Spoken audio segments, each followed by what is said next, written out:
Welcome to Democracy Now!, democracynow.org, The War and Peace Report. I'm Amy Goodman. China's foreign ministries condemned the U.S. naval blockade of Iranian ports as dangerous and irresponsible, warning against any effort to obstruct Chinese vessels. On Monday, the Chinese Defense Minister, Dong Jun, said in a statement, quote, "We have trade and energy agreements with Iran. We expect others not to interfere in our affairs. The Strait of Hormuz is open to us," he said. His warning came as at least 4 Iran-linked ships crossed the Strait of Hormuz on Tuesday after the Trump administration declared the start of its blockade. Meanwhile, delegates from the U.S. and Iran could soon return to Pakistan for another round of peace talks after negotiations in Islamabad last weekend failed to reach a long-term deal to end the U.S.-Israeli assault on Iran. Reuters and the Associated Press report a date has not yet been decided, though negotiations could resume as early as the end of this week. This comes as the New York Times reports U.S. and Iran have traded proposals for a suspension of Iranian nuclear activities, with Iran proposing a 5-year suspension after the U.S. sought a 20-year moratorium. We'll have more on negotiations between the U.S. and Iran after headlines. We'll be bringing you a Democracy Now! Exclusive. We'll speak to 2 former negotiators, an American and an Iranian. Hezbollah leader Naim Qassem has rejected U.S.-brokered talks between the Lebanese government and Israel, calling the attempt at diplomacy futile. Lebanese and Israeli ambassadors are gathering in Washington, D.C. today for a meeting hosted by Secretary of State Marco Rubio, the first direct high-level engagement between Israel and Lebanon since 1993. Hezbollah is not a party to the talks. This comes as the death toll from Israel's continuing attacks on Lebanon is approaching 2,100, according to the Lebanese Health Ministry. Of those killed by Israel, at least 88 are medics. The International Committee of the Red Cross says an Israeli strike Monday killed 1 person and damaged humanitarian vehicles at a Red Cross center in the coastal city of Tyre. Separately, family members and medics gathered at the temporary grave site of paramedic Hassan Badawi, who was killed in an Israeli strike on Sunday. His father says he was targeted by an Israeli drone. The Israelis attacked him. He was just providing aid. He wasn't doing anything else. He spent his whole life doing humanitarian work, and I encouraged him, and he loved doing the work. In the occupied West Bank, Israeli forces fired tear gas at Palestinian school children who were staging a sit-in protest Monday after settlers blocked access to their school in the village of Al-Khair in the Masafayata region. The students had been peacefully holding an open-air class when they were gassed. They'd been seeking to return to classrooms for the first time in over 40 days after the U.S.-Israeli war on Iran forced schools across the West Bank to close. In the Gaza Strip, Israeli attacks killed at least 6 Palestinians Monday in the latest violations of the U.S.-brokered ceasefire that was supposed to have taken effect last October. Meanwhile, a second whistleblower has stepped forward with disturbing details about his time as a contractor with the Gaza Humanitarian Foundation, the former U.S. and Israeli-backed organization whose aid distribution centers were condemned by Doctors Without Borders as sites of orchestrated killing and dehumanization, unquote. In his first interview since returning from Gaza, the contractor, David McIntosh, tells Dropsite News he witnessed Israeli soldiers indiscriminately gunning down Palestinians seeking aid, including children. He also witnessed Israelis using stray dogs for target practice and firing dangerously close to or directly at the GHF contractors themselves. Gaza's health ministry reports between May and October of 2025, over 2,600 Palestinians were killed and more than 19,000 wounded at or near aid distribution sites and UN convoys. Here in New York, Nearly 100 anti-war protesters led by Jewish Voice for Peace were arrested Monday outside the offices of Senate Democrats Chuck Schumer and Kirsten Gillibrand while attempting to stage a sit-in. Demonstrators demanded the senators use their power to block a pending U.S. sale of thousands of bombs to Israel. Police moved in as activists filled the sidewalks with signs and chants. This is Sonia Meyerson-Knox of Jewish Voice for Peace. Our senators need to listen to their constituents. Right now, the U.S. is continuing to send endless amounts of money and weapons to Israel.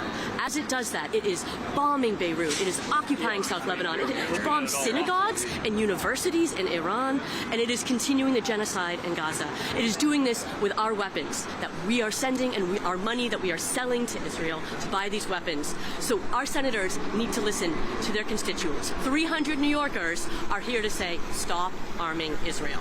Vermont Independent Senator Bernie Sanders said Monday he'll force a vote this week on legislation to block the sale of nearly $500 million worth of bombs and bulldozers to the Israeli military. Meanwhile, House Democratic leader Hakeem Jeffries says Democrats will compel a vote on an Iran war powers resolution now that the House is back in session. In India, the government of the northern state of Uttar Pradesh has raised the minimum wage in response to days of protests by tens of thousands of workers in the industrial hub of Noida.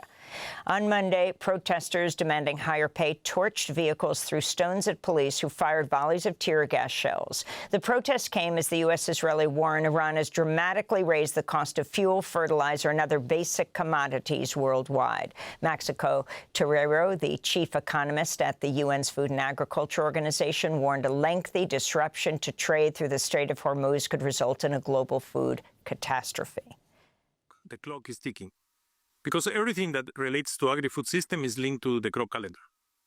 If we don't follow the crop calendar and we don't have the inputs in the time that is needed for planting and so on and so forward, that implies that producers will have to produce with less inputs, and therefore they could have lower yields, and that will affect the next season, the next half of the year, or potentially the next year.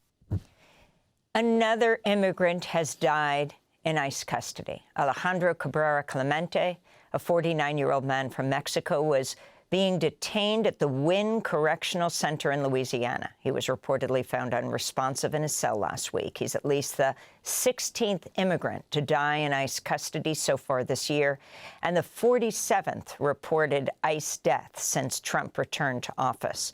In related news, federal regulators have cited 3 contractors on violations following the death of a construction worker last year while the Trump administration rushed to build Camp East Montana in El Paso, Texas, where ICE is now jailing immigrants. Hector Gonzalez was crushed to death by falling construction materials in July, just days after the U.S. Army awarded a contract worth more than $1 billion to Acquisition Logistics to build and operate the camp at Fort Bliss. Details of the contract and safety violations were first revealed in a public citizen investigation, while the U.S. Occupational Safety and Health Administration, OSHA, declined to cite Acquisition Logistics over Gonzalez's death. It sought penalties against 3 subcontractors that helped build Camp East Montana. Republican Congressman Tony Gonzalez of Texas and Democratic Congressman Eric Swalwell of California both announced Monday they're resigning from Congress amidst mounting sexual misconduct allegations. Gonzalez admitted to an affair with a former staffer who later took her own life and faces additional accusations of sending explicit messages to a campaign aide. Meanwhile, Swalwell is facing allegations from multiple women, including a former staffer who says he twice raped her while she was heavily intoxicated. There are now growing calls in Congress for Republican Corey Mills and Democrat Sheila Cherfilus McCormick, both from Florida, to resign. Mills is facing a House ethics investigation into domestic violence and campaign finance violations. Meanwhile, federal prosecutors and a House ethics subcommittee have both accused Cherfilus McCormick of illegally funneling millions of dollars in federal disaster relief funds into her own congressional campaign.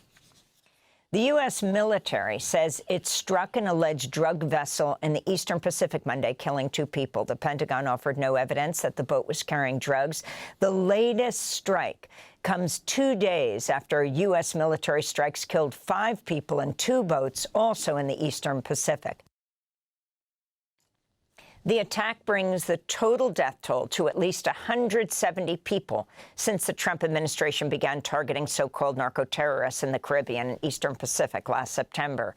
International law experts and human rights groups say the U.S. strikes are likely to be extrajudicial killings.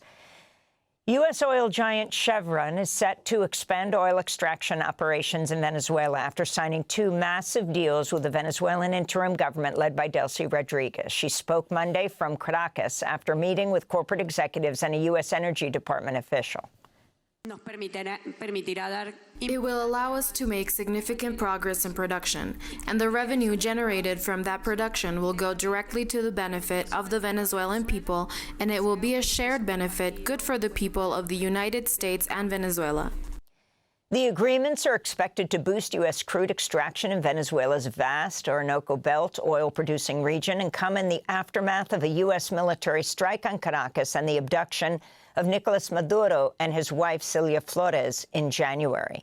Delcy Rodriguez's interim government has since opened some of Venezuela's key resources to foreign exploitation. More than 100 of Hollywood's most prominent writers, directors, and actors signed an open letter Monday voicing their opposition to the proposed merger of Paramount and Warner Bros. Discovery. The letter reads in part, quote, "The integrity, independence, and diversity of our industry would be grievously compromised. Competition is essential for a healthy economy and a healthy democracy. So is thoughtful regulation and enforcement," they wrote. Paramount Skydance announced its intended $111 billion acquisition of Warner Bros. Discovery earlier this year after Netflix dropped its bid. Paramount's offer still requires regulatory approval in the U.S. and Europe. If completed, it would create the largest media conglomerate in U.S. history, spanning news, sports, movies, video games, theme parks, and more, all controlled by Paramount chair David Ellison, a vocal supporter of President Trump.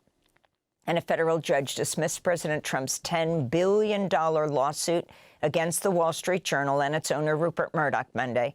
Trump's lawsuit targeted the outlets reporting that he had contributed a letter that included a sketch drawing of a naked woman to a birthday album for the late convicted sex offender Jeffrey Epstein's 15th birthday.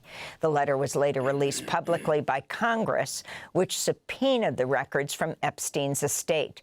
The judge granted President Trump's legal team a chance to refile an amended lawsuit before April 27th. And those are some of the headlines. This is Democracy Now!, democracynow.org, The War and Peace Report. Thanks for watching Democracy Now! On YouTube. Subscribe to the channel and turn on notifications to make sure you never miss a video. And for more of our audience-supported journalism, go to democracynow.org, where you can download our news app, sign up for our newsletter, subscribe to the daily podcast, and so much more.